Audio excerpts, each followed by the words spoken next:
الصفحة الغير رسمية على الفيسبوك ديال القوات المسلحة الملكية المغربية واللي كتحمل اسم منتدى فار ماروك قالت باللي النظام الجزائري باشر حملة ميدانية في محاولة باش يزعزع الاستقرار والأمن ديال المنطقة بعد ما اعلن عن عدم تجديد العقد ديال الغاز اللي كيدوز من المغرب في محاولة باش تكبد المملكة المغربية خسائر على المستوى ديال الانتاج ديال الطاقة الكهربائية. المنتدى قال باللي الخاسر الأكبر من هذه العملية بالمعايير الاقتصادية غادي يكون هو الشعب الجزائري. فالغاز الجزائري اللي كانت كتقدمه اسبانيا والبرتغال كثمن العبور ديالو للتراب المغربي كان كيتستعمل في انتاج 17% فقط من الطاقة الكهربائية وطنيا، والمملكة الشريفة اللي كتنتج كميات كبيرة من الطاقة وكيتم تصدير الفائض ديالها دارت كاع الخطط باش تعوض الغاز الجزائري بشكل ما يضرش البلاد في حتى شي حاجة.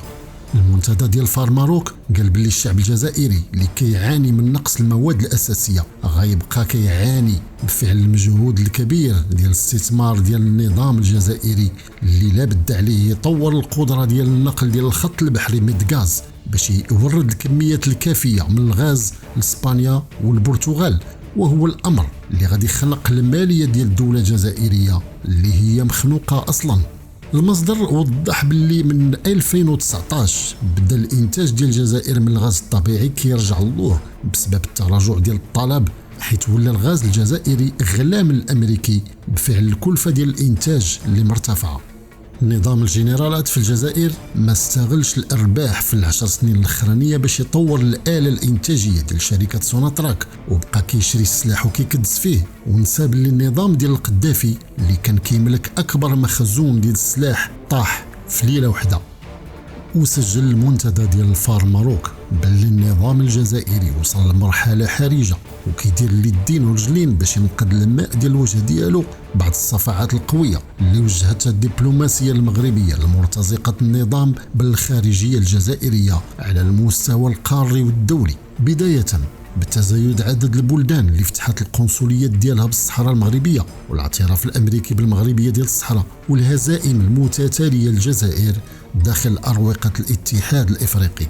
المنتدى برز باللي الدبلوماسيه الجزائريه تلقات مؤخرا صفعه قويه ايضا من اثيوبيا اللي سدات المصالح القنصليه ديالها في هذا البلد بعد المحاوله ديال رمضان العمامره باش يتوسط في الازمه المصريه السودانيه الاثيوبيه حول سد النهضه، باش تلقى الجزائر راسها في موقف محرج كيبين التراجع ديال الاشعاع الدبلوماسي ديالها ديال سنوات السبعينات والثمانينات. منتدى فار ماروك اعتبر باللي الجزائر كتعيش أزمة غير مسبوقة واللي واجهها الجيش بأنه منع الوصول ديال المواد الأساسية والماء للشعب وكيختلق أزمات داخلية باش يتغيروا الشعارات ديال المتظاهرين الحراك ويوليو يطلبوا الأشياء البسيطة في بلاصة ما يطلبوا تغيير النظام وتأسيس دولة مدنية ورجع فيها الجيش للتكانات ديالو ويخضع المؤسسات الشرعية والديمقراطية. لكن هذا الشيء كله ما كيعجبش اصحاب العقليات المتحجره اللي ما كيستحقوش يكونوا رجال ديال الدوله، وداك الشيء علاش كيقلبوا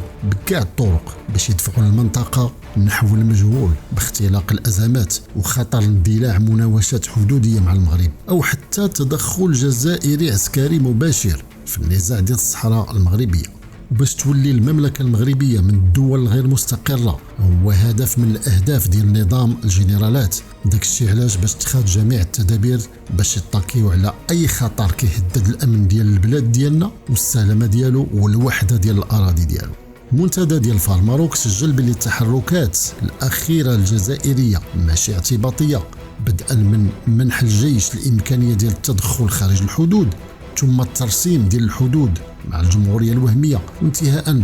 بالقطع ديال العلاقات مع المغرب وبالموازاة مع داك الشيء واحد الحملة إعلامية مسعورة باش يشيطنوا المملكة الشريفة. النظام الجزائري الحالي كيعرف بأن الأيام ديالو ولات معدودة والعمر ديال المؤسسات ولا أقصر، داك الشيء علاش ما بغاش يغرق في الغيس بوحدو وبغى يشعلها في المنطقة.